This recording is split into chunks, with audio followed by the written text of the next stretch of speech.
there was a part of me that really struggled with, why isn't my family together? Why do I have to go here every other weekend as long as everything works out? And then I got to go back over here. But then when I'm over here, I don't get to see my friends on the weekend that all my other friends get to see when they're here. So that was challenging. Welcome to the Hope in Real Life podcast with Jason Gore. Our team is passionate and committed to bringing you more hope in the everyday, real areas of your life. If this conversation and content is valuable for you, please do us a favor. Like, subscribe, and even share. You never know how valuable it could be to share a little bit of hope with someone else. Let's get the conversation started.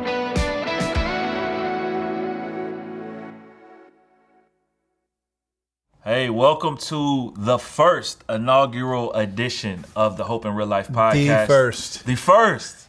Hey, man, it's new beginnings. It's beautiful. This is Jason Gore. My name is Wade Harris, and this is the place that we just want to give you a little bit of hope in your real life. And so I felt like this episode would be good for everyone to get to know you, Jason. Yep. Your story, your vision for this Hope in Real Life brand and all that stuff. And so I'll just start there, man. Like, for the people who they're tuned into this, never heard of Jason Gore, they don't... Who are you, man? They might be better for it. Nah. Man, at the end of the day, I'm just a guy, but I will tell you that I've gone through some things in my life, and that I think other people can connect with, that other people go through in real life. By no means had the perfect childhood, by no means have lived life perfectly as an adult. Yeah. But I have had some people come alongside me at the right times in my life, and I've been able to find some hope and some resilience to make it through some times that I think other people regularly experience. And so, yeah, man, I'm just a guy who's here really hoping to be able to add value and to bring some hope to other people's real lives. I love that, man. I know you coach football. Mm-hmm. You're a pastor. Obviously, you're a husband. You're a father. I mean, you wear a lot of hats. Yeah. Even though I'm the one with the hat on. Yeah, right well, now. Usually, But from time to time, you'll catch me with a hat on. You do wear hats. Yeah. You do wear hats. You wear a lot of hats, man. Just talk about like just those different aspects of your life and just the importance of being who you are in those buckets, man. Yeah. Someone asked me one time, like, hey, what do you want to ultimately do with your life? Mm-hmm. And which is like, I don't know. I still don't know. I'm figuring that out. That's right? What do you want to be when you grow up? Yeah, and I still don't know. I haven't completely figured out. But what I knew back then is what is true now.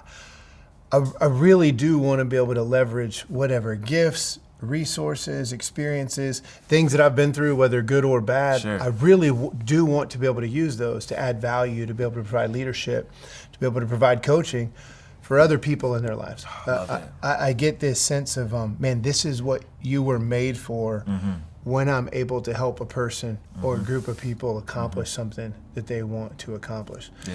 And so whether that's with my own children, like helping them discover their purpose in life and their identity, which I don't get right all the time, but whether it's that or whether it's investing in staff here at Hope Community Church, where you and I both work, or whether it's just people out in the marketplace or interacting with families from kids that I coach, man, that's where I'm like, man, that's what life is about, Jason, it's like you're like the ultimate mentor, bro. That's what it is, man. That's what you won't say it, but I'll say it, man. That's what I see from you in all those different areas. You're like, hey, I just want to pour into whatever God has given me.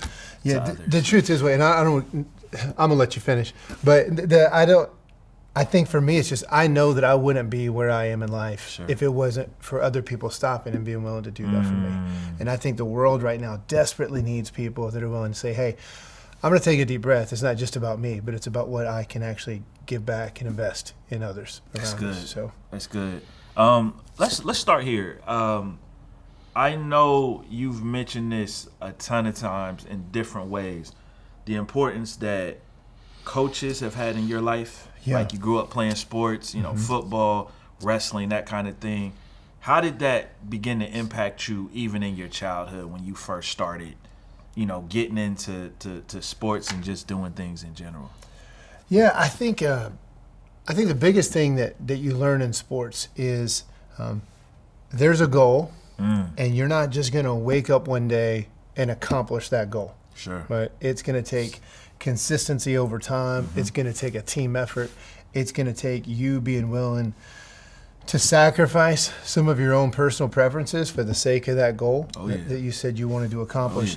And I don't think everybody gets that, truthfully. I think a lot of times in sports it has a lot to do with the coaches and the leadership that are in place. I was so fortunate to have coaches that I actually think got that right. Wow. And so whether I'm talking about Jerry Winterton, who was my high school wrestling coach, or Bill Devine, or Jay DeJeet, or Coach Boyette, or Coach Glendenning, who was our athletic trainer. I mean, it doesn't matter. The list could go on. But these were men that like understood what it means to do the right things consistently over time. And it just had an impact on me, man. It helped me realize, it prepares you for life, right? Things aren't always going to be easy. You're not just going to always wake up and be where you want to be. Yeah. But you got to put steps in place, and you got to be consistent to get there. That's good. How did you get into wrestling? I mean, because wrestling is one of those, it's like, you got to be wired a certain way. You do got to be wired a certain way, and you got to be comfortable with the outfit. Which is usually what I hear. You know what? So I played football growing up. Okay. And I showed up to my first ever high school football practice at Cary High School in Cary, North Carolina, and Coach Jerry Winterton was our quarterbacks coach and offensive coordinator back then for varsity. And I had just come back from this quarterbacks camp over at NC State, and I was talking to him just after the first practice. And all I wanted to talk to him about was like, how did the practice go? How did the practice go? What can I do to improve? What do I need to work on? What'd you think, Coach? You trying to get that playing time. It might have been a little bit. And but we finished the conversation, and I thought he was going to say something to me, but like, hey, I see something in you, or this is what I want you to work on. And he looked at me and he said, let me ask you a question. What weight are you going to wrestle this year? Wow. And I wrestled like for a month when I was younger. Okay. And at that point, I weighed about 155 pounds. I said, I don't really know what the weight classes are. Maybe somewhere around 160 pounds. And from that point on, it was like, oh, well, I guess I'm going to wrestle when football season's over. Wow. Okay. I wasn't expecting that, man. Yeah. I wasn't expecting that. How did you fall in love with wrestling? Because you coach wrestling, you wrestled at NC State, which is, that's a pretty big deal. Yeah. How did you fall in love with that? I don't. To say I fell in love with wrestling, I'd have to think about that. I think maybe I fell in love with wrestling. I don't know if anyone really falls in love like with the wrestling as much as you kind of become. I don't want to say addicted, but you kind of become addicted to this realization that what I put in is what I'm going to get out. Wow. And so you really saw that with wrestling. Yeah. In like just a different kind of way. Right. It's football was my first love. Sure. All right? But what I love about football is there's this team atmosphere, right? Yep. And there's this team environment, and there's this like strategy of 11 people on the field working in one direction for one thing, and that might just be on offense, and there's a whole nother 11 people that are doing. And there's just something beautiful about a group of people committing to one big goal, but you all got to do different things. Because that's life, right? Especially in a family and in a team and in a work environment. But in wrestling, like, you've just got nowhere to hide. Right. You walk out on the mat, it's you and another human that wants the same thing you do. Yep. And there's nothing separating you but that little uniform that we just talked about a minute ago. And then there's a referee that blows the whistle. Right. And when the whistle blows, there's nothing but you, your heart, and your preparation, and that's it. And so there's just something to like, all right, I'm going to work hard, and then I'm going to have an opportunity to lay it all on the line and test myself. And for me, it was, I just fell in love with an opportunity to test myself and to push myself, and then to see, the payoff. Because there's not a lot of times in life that you just get that opportunity to go out there and see what you're made of. Now, what you learn as you get older is you actually have that opportunity every day of your life when the sun comes up. Yeah. But for me then, I saw it as kind of the playground for that to really happen. Do you feel like wrestling was one of those places where you first learned about resiliency on a deeper level? or do you think it came from even some of your football training and some of your other life experiences? Yeah, I think Because you got to be resilient to wrestle. You do, yeah, you do. Especially be good at it. Yeah, and I think, I mean, this will come out, I'm sure, in some of these episodes. I mean, I went through some very unique and challenging situations as a child, and then young adulthood, and now here I am at 44, and I'm like, okay, I think the last 5 years have been filled. So I think my life has been filled with different challenges. Sure. But I tell people, the young ones that I coach, and I tell parents even that play football,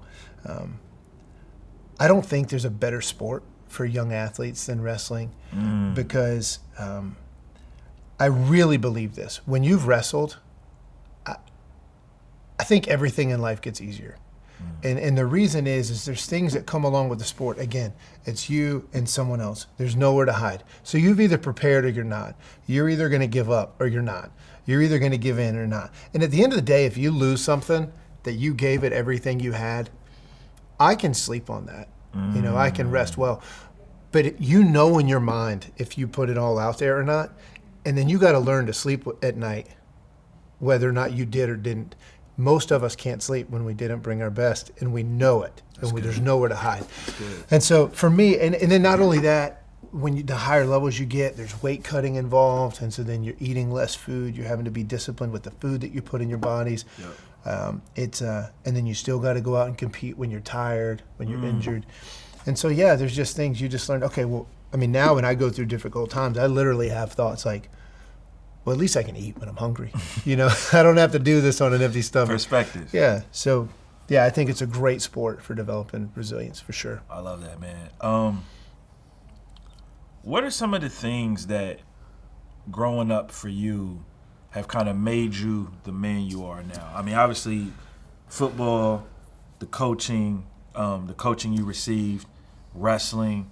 But what are some of those other things that you felt like, man, this is part of what has helped to give me this hope in real life, that's helped me to live a life that's on mission?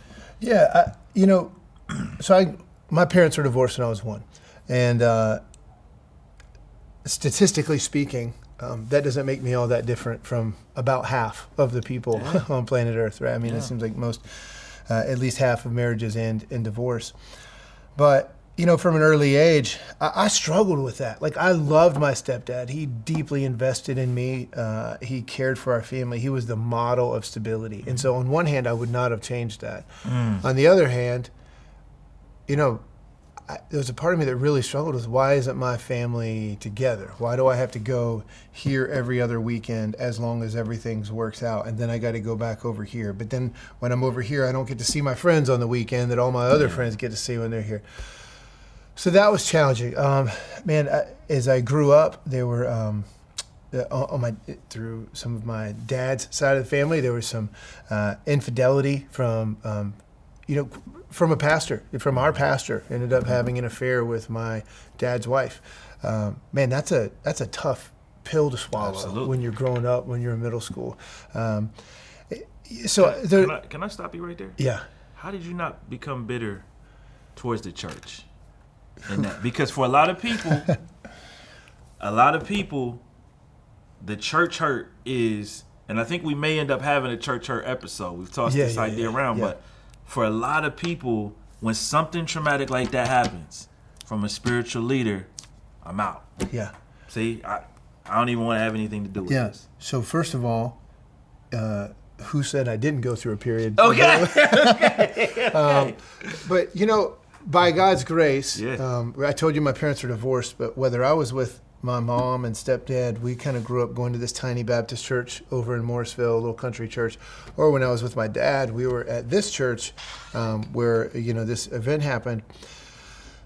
But again, by God's grace, I grew up with a pretty clear understanding that the church was really built on the person of Jesus. And so I understood from an early age that what our faith was about. And again, I hope this podcast is to encourage people who are following Jesus, and I hope it can add value in people's lives that don't. And so if this stuff doesn't make sense, like maybe it's some episode it will, but for me, I had this understanding that because of my own sin in my life and in sins of other people's lives, Jesus had to die to pay a penalty for Sure. that sin so that we could have a restored relationship with God.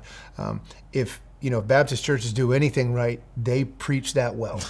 Okay. And so I joke around. I think I might have had a better understanding of the Bible when I was like 11 than I do now sometimes.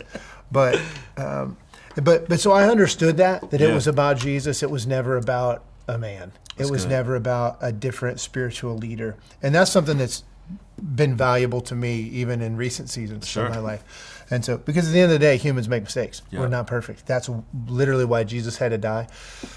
And actually, I think understanding that is another thing that can help us with resilience in life, because sometimes I think we put too much pressure on ourselves to be perfect. But that's a whole nother episode. That would be, yeah. But I think for me, I had that understanding. But then at some point, that happened just before high school. Sure. It did kind of send me down a road of, okay, well, if my dad can be the worship leader at our church, and if we can give our lives to, and then stuff like this can happen, I'm going to do my own thing for a little while. And it's not like I didn't believe in God. Sure. I just was frustrated Yep. and angry and having my own pity party and Yep. doing my own thing. And so I did for a while through high school and did it well. And but I think at the end of the day, I came to a place of realizing, okay, I'm fooling myself. This isn't really bringing me the satisfaction and the hope in my life that I'm pretending like it is. In fact, it's taken me to a place of feeling more disconnected from who I really am. Oh, that's good. And so I think that's played a part, around college of me really getting recentered in my Yeah. relationship with God. But yeah, I definitely went through a point of frustration and anger. Now, I will tell you to this day through counseling, I know that it has led to a higher inability in me than probably for most to trust certain people. Now, I can trust God, Sure. but at the end of the day, do I trust other people? That's a tough one. That's tough. I probably got some guards up. Yeah, I mean, how could you not? And I think the honest thing is most of us have guards up, Yeah. right? Because of previous experiences Yeah. that we've had. And so I don't think there's anything wrong with being careful Yeah. and who you let in. Yeah. You know what I mean? So that's good. In college, you start to get serious about your faith. Mm-hmm. Was there one event that led to that? Was it a process? Was it the community you were in? What did that look like for you? Yeah, so I got my freshman year, I was seeing a girl that, the truth, I mean, we had been together for a couple years at the time. That relationship was starting to get rocky, and I had put a lot of eggs in that basket. I got injured in wrestling, did some nerve damage in my neck, and was told I most likely wasn't ever going to be able to wrestle again. Wow. And so I kind of hit this place of, there's some other pieces to that. We've got a time limit on the podcast. But I kind of hit a place of like, man, everything that I really thought my identity was wrapped up in was not going to continue moving forward. Sure. And so I ended up, quite honestly, at Hope. Somehow my mom and my stepdad told me that there was a church that they had started going to, who the coach of my younger brother's soccer team was actually the lead pastor of this newer church startup, and they started going. And I kind of had this, if I'm honest, it was probably pride. I kind of had this thing inside of me. I was like, wait a minute. I'm the one in our family that used to be kind of like the spiritual driver, even as even in my youth. And so if they're going to go check this thing out, I'm going to go check it out. And I will bet you it was the first 6-7 weeks in a row that I was there. I felt like I heard the message. It doesn't matter where you've been. It doesn't matter what you've done. It doesn't matter how far you've gone. You're not too far from the love of God. And you needed that at that time. I did need it. Yeah. I did, because I had done some things that I think would call that into question for most people. And so that was the start of, I shouldn't say start, that was kind of the rekindling of my relationship with Jesus at that point. And then other people just started popping up in my life. not necessarily just at Hope, but also from our college campus. Merritt Lawn was our Athletes in Action director there. Started getting involved with them, and he was one of the first guys that ever walked alongside of me in my life that like followed Jesus and just seemed like a normal guy. Like he was a man's man. He was a normal guy. Was he perfect? Absolutely not. But he was a young guy. He was married. He had a kid, and like he could say, "Hey, I'd love to pray with you," and it didn't seem like this weird moving off into a spaceship thing. It was like, man, here's just a guy that cares about me that also is following Jesus. And so I think Hope, and I think those personal relationships in college is really what drove me back, or maybe created a healthy environment for me to grow in my relationship with Jesus then. Yeah. It's interesting, man. I feel like for a lot of us, my story is similar. You kind of hit this crossroads in your life at some point, and you start asking questions about, man, who am I really? What's really going on? What is my real purpose? What am I here for? And then I think for you to find that, and then you to be so invested in the place for so many years that you found that is, I mean, I'm thankful that you walked in. Who would have thought, right? I mean, and you're talking about at Hope, I assume, when you say that. Yeah. And so, I mean, that would have been in probably 1998. Wow. 1999. I mean, 24 years ago. I mean, almost a quarter century ago. Long time. Wow. So, and so I ended up somehow in that time, ended up on staff here, planted a church out of here, and then in 2012, ended up back here at Hope. Yeah, I wanted to talk to you about that, the church planting. Because that is a big part of your journey. What made you plant a church? First and foremost, and just some of your experiences you had leading up to that, because I know you were doing youth ministry here for a little bit. I mean, you've done a bunch of stuff in the church, but just that in particular. So the short answer is I have something, and I don't know why fully. I think I do, and then we'll do an episode on it too. But I do have this thing inside of me, and some of it might be, I'm just being honest, some of it might be selfish. I hope most of it's not. I don't think most of it is. But I just want to be doing whatever I can do to have the most impact on the world around me. Now, when I say a podcast, this whole idea of hope in real life, I believe that Jesus did say, I came that you would have life and have it abundantly. And I believe that true abundant life is found when we're living out the purpose that God has put inside of each and every one of us. That's good. And so for me, I feel the most alive. I sense that I'm most alive in my soul when I'm making an impact. And so for us, myself and another pastor and some other friends, I was on staff at Hope. We were invested here. But we got to a point to where we really believed that we might have a greater impact doing what it was that God had called us to do if we were to move out on our own and plant another church. Now, it's not that, I certainly wasn't saying that I think we'll have more of an impact than Hope would have. Sure. Oh, yeah. But I thought that we would have more impact doing ministry the way that God had called us to if we moved out on our own and then kind of moved into this downtown Raleigh area, which is where we ended up going. So back then, it was about what would allow us to have the most impact. And so that's where we went. Yeah. I think that's the desire to have impact. That's a high achiever. I'm wired a little similar myself. You always want to have impact, and so that's good. What are some of the things you felt like you learned through that church planting experience? Because I've heard you teaching staff meetings, smaller meetings, where you've mentioned things from that time. You've mentioned stories like. It just feels like that was a very pivotal time and point in your life when you did that. A couple things. One, I think the biggest thing that I learned was I had a lot more learning to do. I think I was probably too young I probably had no business. I mean, we went out and got assessed by this church planting guru guy, and he, kind of gave us his blessing. I mean, he said he did, and then if I remember correctly, he never could find the actual test results to send to us. So he could have just said, go ahead. Go do it. Go do it. But I think what I learned was when you're young, you just don't know as much as you think you do. And I'm finding that out every day. So now I think I'm at the point where I realize, like, okay, well, welcome to life. You're going to learn this every day for the rest of your life. But so I think that was the first. Another thing that I learned is sometimes it's hard to learn until you just go and do.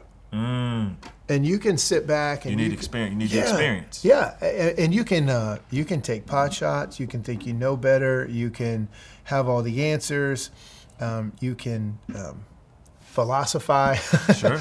But until you actually go out and give something a shot, you don't really know what kind of impact you can have. You don't really know where you need to grow. I have friends that are, in the police force or in special forces, and like it's one thing to sit at a gun range and shoot a gun. It's another thing to actually be in a situation where someone's shooting at you, and you got to shoot back, and you got to stay safe, and you got to protect. There's actually a person next to you that you're responsible for saving, and now you're in a position where what you really want to do is go home at night, safe. So it's that type of environment. Like, yeah, sure, you can think you know, but do you really know? And it's in those moments that we really have opportunities to grow. And then I think the biggest lesson I learned in that is oftentimes we do things in life and we think it's about the destination, but ultimately it's about the journey. It's about the growth that's going to happen through that.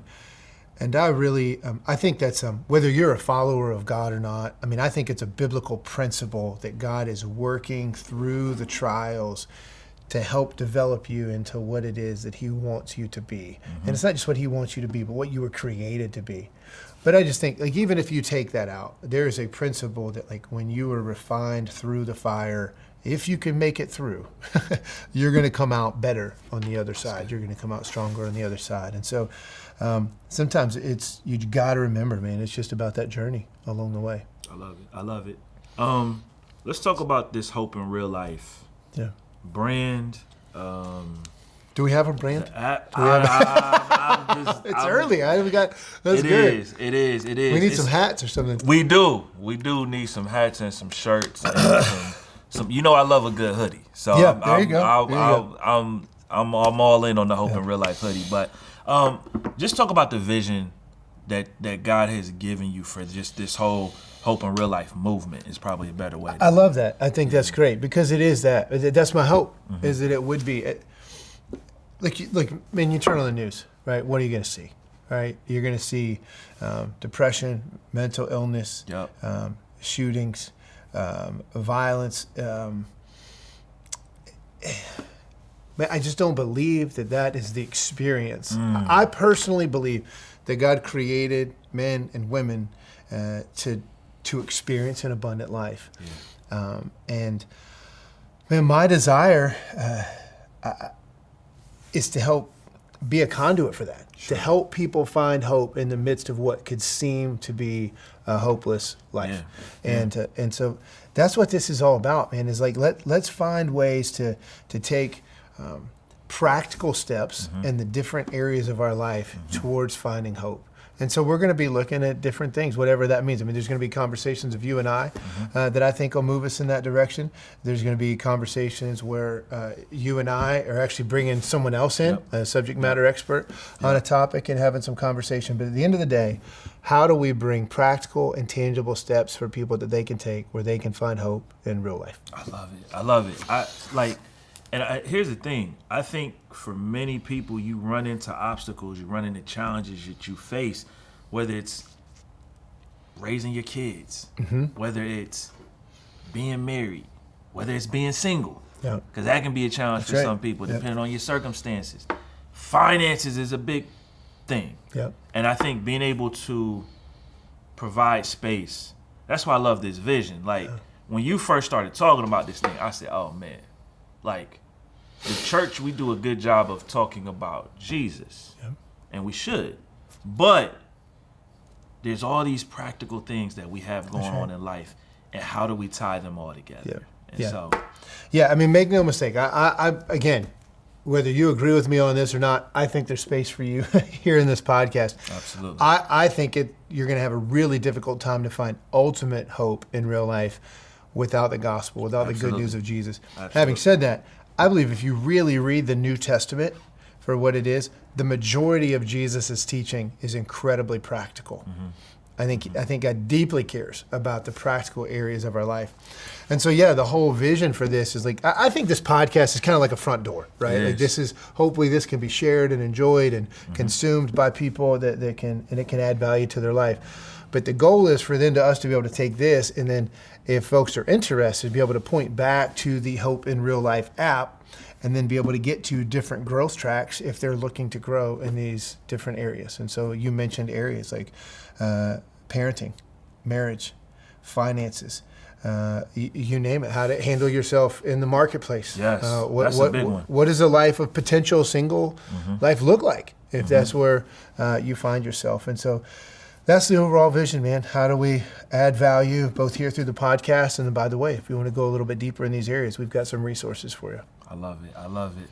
Well, Jason, this was a fun episode one, Yeah, my man. brother. Yeah. I enjoyed hearing your story because I've heard pieces. Yeah. There were other pieces I hadn't heard before, and so I definitely enjoyed that, man. And I'm thankful to be on this journey with you. Yes, sir. I appreciate you. Thanks for tuning in to this episode of the Hope in Real Life podcast. If this content was valuable for you, don't forget, like, subscribe, share. You never know how important it could be to bring a little hope into someone else's life. There's even a place here for you to comment. We would love to hear from you and hear your feedback. Until next time, let's keep sharing hope.